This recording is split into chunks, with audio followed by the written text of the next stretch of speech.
Hi guys, this is daniu with the online battle commentary for Empire Total War. This is me playing in a 2v2 random battle. I usually don't do that, but in this case I saw that my ally who was hosting was pretty noobish with something like 20 or 30 hours of gameplay total, and two other guys were teaming up. His opponent turns out to be a noob as well. But mine has like 500 hours of game time, so I'll be showing you this part of the battle, concentrating on this because it's pretty separate, separate battles as well.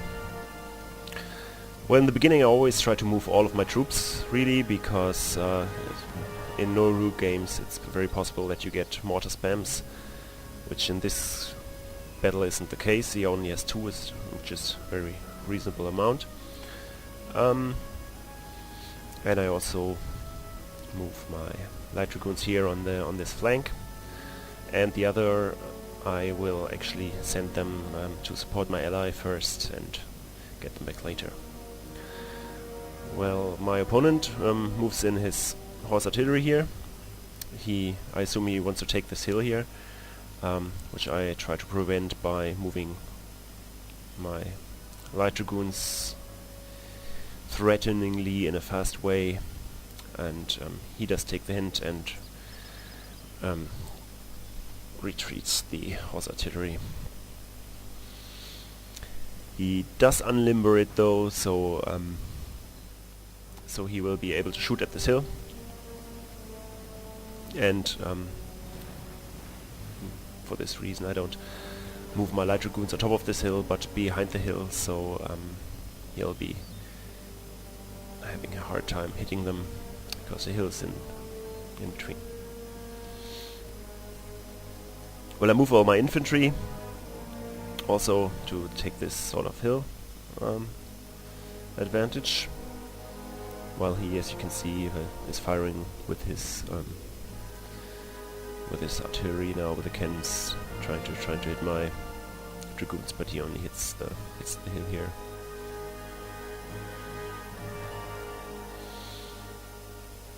The light infantry on my right flank, I only move them into this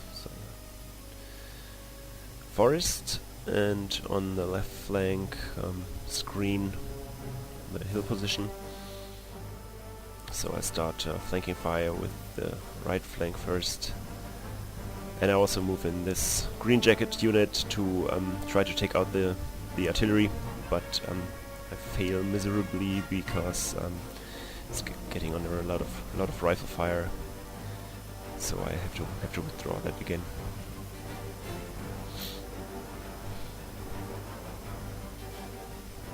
I also move my artillery onto the hill position that he wanted to have now, and if I position artillery, I always try to go on ground level to see what to make sure that they won't be shooting any obstacles in the way between me and my targets.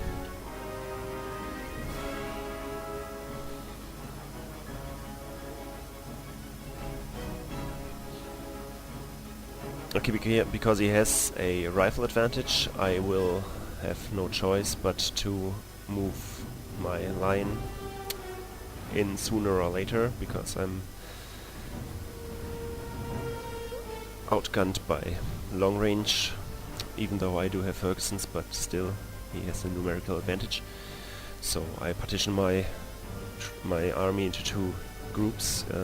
One is the left flank here, and the right one, and the left one I advance first and then move them even stronger to the flank, because he does have his center pretty much covered by his artillery, and I try to attacking from a side that that is a bit weaker defended. He does see that, so he tries to attack my moving troops, which is a very good idea, but he doesn't arrive in time. So once his infantry is in range, my units will be in position. And on the right flank I do basically the same maneuver, but in this case not such a good idea. I should have been more aggressive and moved it more to the front here, because those two units take a lot of fire and are very damaged once they reach their destination. Now this is very strong fire that he's under now. He's also in range of my canister shot. So one of the units really routing really fast, and the other is only a matter of time. Also he advances this line infantry unit to take on my Ferguson riflemen, which is a good idea, but I do have the Black Watch as a reserve in the back, and so there I push him back again. He now moves his guards to protect this flank, actually, because once my line infantry arrives here, they will have no problem killing the rifles, either by shooting them or in melee. This is why I, which you can see here now, move my dragoons back from where they were to support this flank against the guards. Now on this side that I drove away the line infantry, I basically still face the artillery that I try to avoid first. So I try to shoot them with a Ferguson rifleman, but it takes too long for my taste. So I do move the line infantry to attack them, which you don't usually do because they're pretty well defended with their canister shot, but then again the Fergusons really don't hit very well. So yeah, I move up my line like this,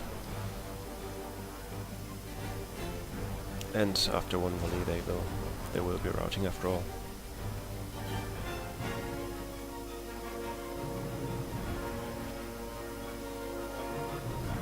Also by this flanking movement from the left, which I did with these 3 units, I did prevent them getting shot by this artillery, because this one's in the way. Well, they can shoot here, but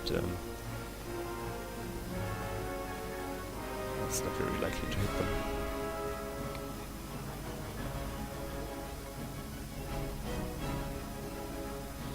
So you see he formed a square with his guards now, because I had moved in my light dragoons, and right about this time he will be moving in his household cavalry to try to get rid of my light dragoons on this flank.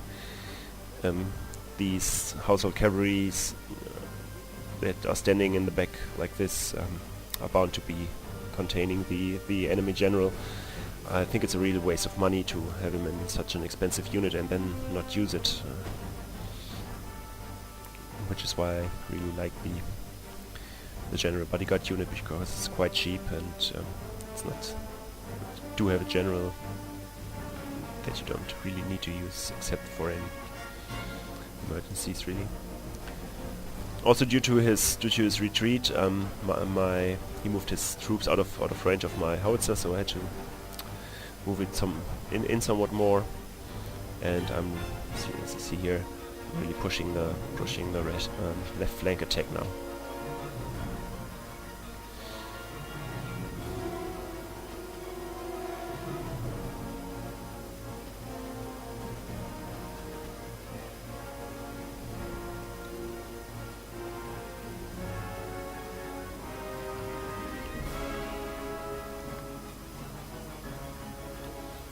So his household cavalry are fighting one of my light dragoons, and these 3 units are fighting against one decimated guard unit,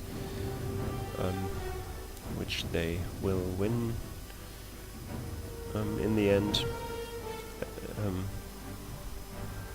Also due to the fact, because it's I will take it under howitzer fire.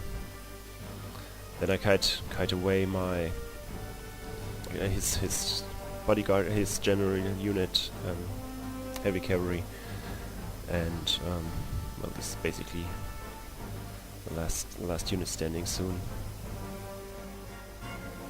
I do engage it in melee with my light dragoon and then shoot it with these line infantry unit, and that was about it for this battle.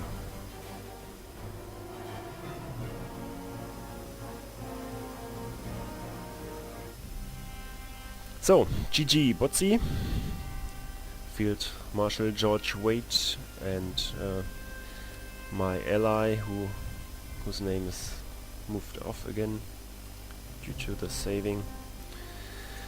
And thank you for watching. Goodbye.